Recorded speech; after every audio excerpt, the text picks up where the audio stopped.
La plupart des règles sont des accentuations des règles existantes que chacun connaît. Exemple typique, le port du masque par les enfants de l'école élémentaire, qui est la généralisation d'une mesure qui existait pour le collège et le lycée. Autre exemple, le brassage de l'air, qui sera plus fréquent, mais qui était déjà une règle prévalant auparavant.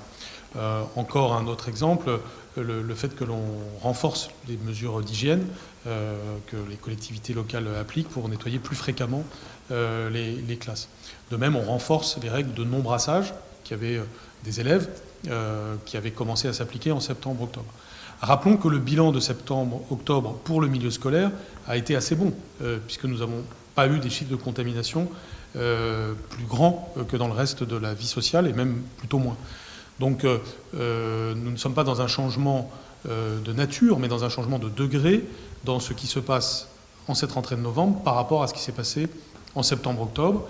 Et c'est ces formules-là qui nous permettent d'avoir les élèves tout en garantissant une protection sanitaire. Donc aucune école fermée à la rentrée ? Il peut y avoir des écoles fermées.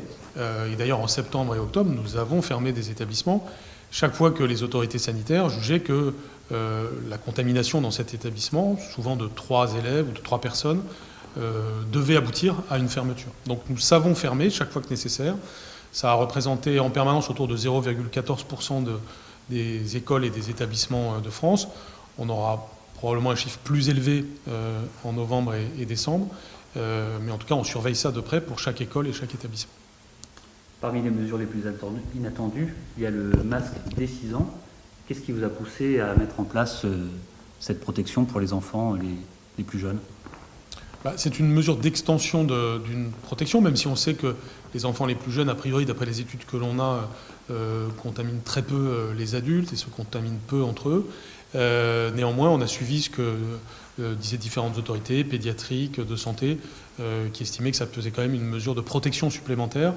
Et c'est jamais une seule mesure qui a une efficacité, mais c'est une combinaison de mesures. Donc ça fait partie de cette combinaison de mesures. Et tout ça, ça a un coût pour les familles. Comment vous comptez les aider à supporter ce coût supplémentaire des masques ? Alors nous continuons à fournir les masques au personnel, bien sûr. Et s'agissant des élèves, le principe est d'aider les familles les plus démunies. Donc les familles doivent fournir un masque à leurs enfants.